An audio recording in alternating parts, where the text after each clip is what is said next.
Shalom.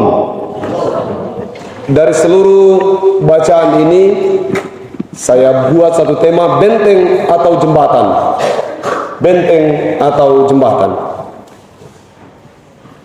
Benteng atau jembatan. Saudara-saudara dikasihi Tuhan, berdasarkan perjalanan sejarah, sebuah kota atau negara biasanya dikelilingi oleh tembok. Tembok-tembok besar dibangun untuk sebuah tujuan. Di antaranya misalnya sebagai batas wilayah. Ada juga tembok-tembok yang dibangun tujuannya adalah untuk mempertahankan atau melindungi negara atau kerajaan dari serangan musuh atau tindakan para penyusup. Kita bisa melihat beberapa contoh di antaranya, seperti tembok besar Cina. Tembok besar Cina itu panjangnya tingginya 12 meter dan tebalnya itu 6 meter. Panjangnya cari di Google. Tapi tembok yang sekuat itu tidak dihancurkan Mongol dari luar, tetapi hancur karena pengkhianatan dari dalam. Kemudian kita juga bisa melihat ada tembok yang sangat terkenal, yaitu Hadrian Wall di Inggris, juga tembok ratapan yang dibangun untuk memperingati kehancuran Bait Suci.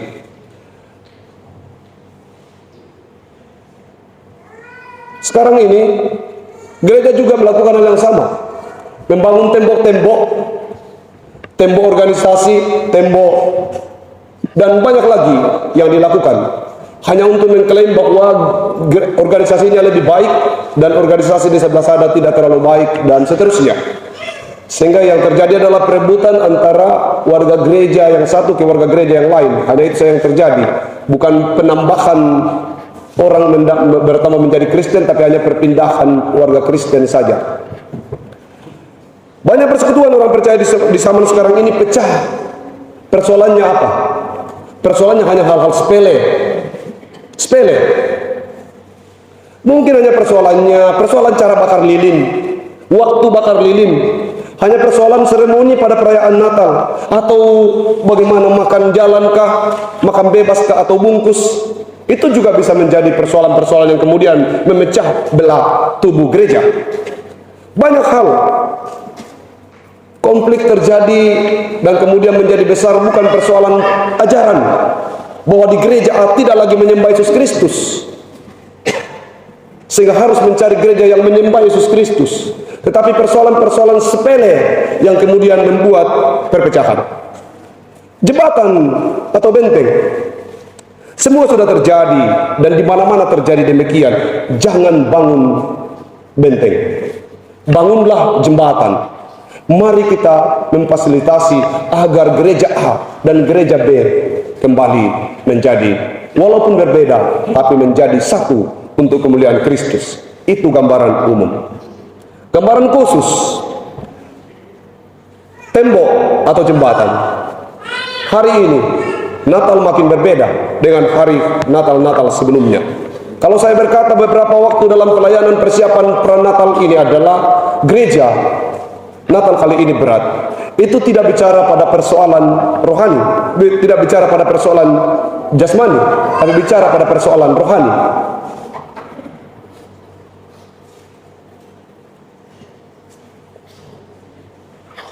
Kemarin sesudah Natal klasis, ada caption yang sangat menarik saya baca di WA, di Facebook. Dia bilang begini, orang sudah di Bethlehem, kamu masih sibuk mempersoalkan kompetisi yang sudah selesai. Hai anak kecil, bangun dan ikut mereka ke Bethlehem. Nanti mungkin 25 Desember khotbahnya, orang sudah pulang dari Bethlehem, kita masih sibuk urus depatori. Orang sudah pergi ke Bethlehem, kita masih mendodos. Orang sudah pergi ke Bethlehem, kita masih sibuk mengurus persoalan-persoalan lain yang kemudian akan menjatuhkan kita pada perpecahan karena persoalan sepele. Dengarkan firman Tuhan ini. Sebab itu, Mari kita mengejar apa yang mendatangkan damai sejahtera yang berguna untuk membangun. Jangan engkau merusak pekerjaan Allah oleh karena makanan. Tidak ada bilang di sini oleh karena kue, makanan siapi. Yang kemudian kita persoalkan apakah babi, ataukah ayam, atau ikan, atau telur. Jangan rusak dengan itu. Mau babi, syukur. Mau ayam, sukacita. Mau telur juga, tak masalah. Seragam tidak seragam, yang penting memuliakan Tuhan. Kompetisi itu bagian dari pertumbuhan, tetapi kompetisi bukanlah tujuan dari sebuah perayaan. Untuk itu, jangan kiranya perayaanmu terganggu, damai sejahteramu rusak hanya oleh karena hal-hal yang tidak prinsip. Saya ingat 2009 ketika saya menjadi vikaris di salah satu jemaat di gereja Toraja Mamasa. Waktu itu saya pertama kali dalam sejarah di gereja itu membuat liturgi jadi. Lalu kemudian dalam lagu itu ada 2 PKJ. PKJ-nya kalau saya tidak salah ingat, satu adalah kita masuk rumahnya, PKJ 13, dan PKJ apalah arti ibadahmu. Orang waktu itu kemudian membuang liturgi dan berkata ini sesat. Sampai hari ini mereka sudah tidak mau lagi menyanyikan kidung jemaat, inginnya kontemporer dan PKJ serta NKB. Masih ingatkah kita waktu LCD pertama kali digunakan di jemaat kita? Semua silau, semua bermasalah, banyak yang kurang dari itu. Tapi hari ini kalau LCD mati, maka kita akan merasa bahwa wow, apa ini? Dan satu hari nanti, hari ini kita masih berkata harus bawa Alkitab ke gereja. Satu hari nanti orang tidak akan bawa Alkitab. Kenapa harus bawa Alkitab? Contoh ini. Nanti ya, jangan sekarang karena pasti sudah masih marah kalau sekarang. Karena semua akan ditampilkan di slide. Tidak ada lagi waktu untuk membuka HP yang terpasang pola dan sandi yang susah dibuka. Tapi waktunya baca Alkitab, semua tinggal melihat ke depan dan membaca bersama-sama. Semua sudah siap.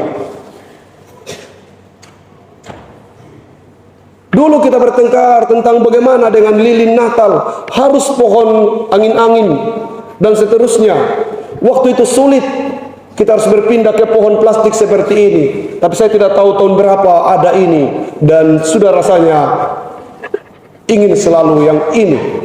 Dulu lilin itu persoalan kalau bukan lilin yang sebenarnya. Sekarang di mana-mana sudah elektrik. Saya ingat dulu waktu kita Natalan dan saya pernah berkata, nyalakan saja HP-nya. Karena yang dibutuhkan di situ sebenarnya bukan bentuk lilinnya, tetapi yang dibutuhkan adalah simbol adanya terang di malam yang kudus. Kan begitu. Tapi pemaknaan kita sering tidak sedemikian itu.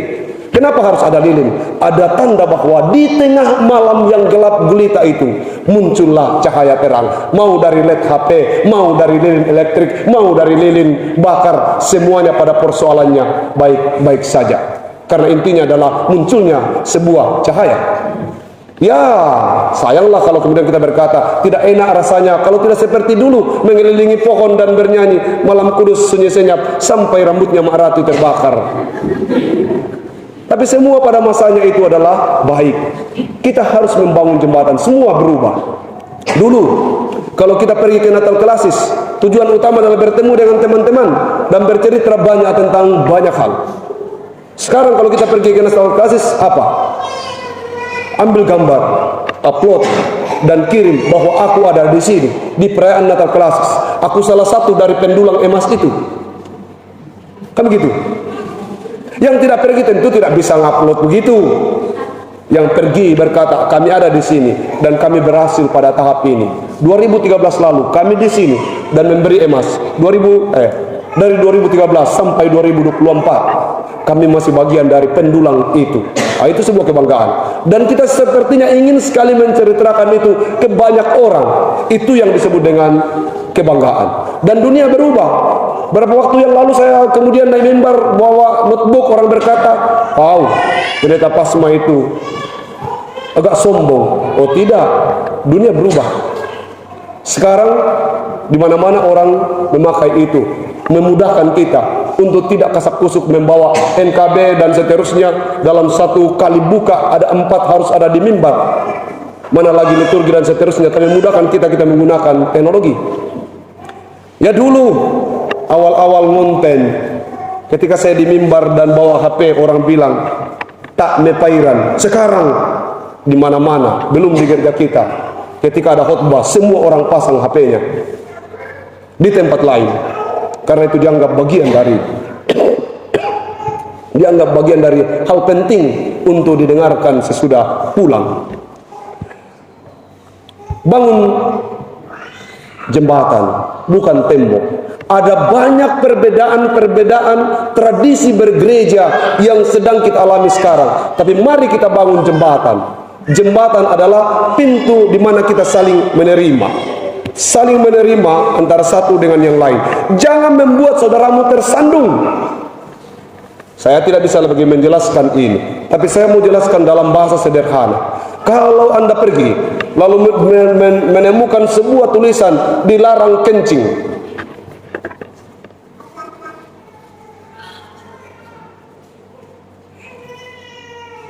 kalau Anda kencing di situ, apa yang terjadi? Tidak ada masalah. Walaupun besar sekali tulisannya dilarang kencing, tapi Anda kencing di situ dengan berbagai alasan. Daripada saya kencing batu, lebih baik saya kencing, sudah kebelat terpaksa. Itu tidak ada masalah. Tetapi mau dikatakan di situ, jangan jadi batu sandungan. Sama dengan itu, kalau yang kamu buat itu akan mengganggu orang lain, temanmu, tetanggamu, dapelmu, atau dapel yang lain, stop. Memang bukan dosa, tapi tidak etis rasanya kalau ada tulisan jangan kencing, lalu kita kencing di situ. Dilarang membuang sampah. Tentu bukan dosa kalau kita membuang sampah di situ, tetapi menjadi pelanggaran secara norma etik. Kita membuang sampah di tempat yang sudah dikatakan bukan tempatnya ini. Demikian juga tentunya kita berharap bahwa jangan menjadi batu sandungan. Kalau ada sesuatu yang kita mau lakukan dan kemudian ternyata merusak nikmatnya perayaan ini atau nikmatnya perjalanan persekutuan kita, kita hentikan itu. Membangun untuk saling menguatkan, bukan untuk saling merusak. Akan selalu ada perbedaan. Apalagi gereja kita terdiri dari berbagai macam suku, berbagai macam kelas ekonomi, berbagai macam kelas pendidikan. Pastilah akan selalu ada perbedaan. Tapi jangan kemudian perbedaan itu membuat kita tidak kompak, tidak solid. Mari kita bangun jembatan. Jangan engkau merusak pekerjaan Allah hanya dengan keinginanmu sendiri, keinginanmu untuk memuaskan hasratmu, baik karena persoalan makanan,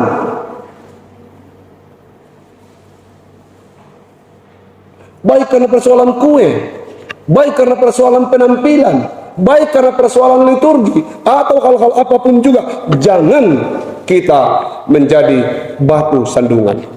Jangan juga sampai sejahteramu terganggu oleh karena sedikit lambat bikin kue.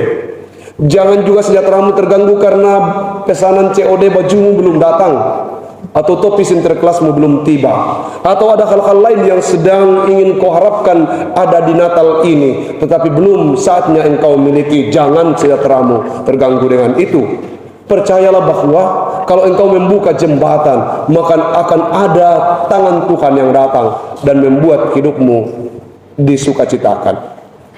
Tidak ada pilihan, kita harus membangun jembatan. Jembatan dengan siapapun. Supaya apa? Supaya kelahiran Kristus dalam diri kita itu, supaya keberadaan Kristus dalam diri kita itu diketahui oleh orang lain.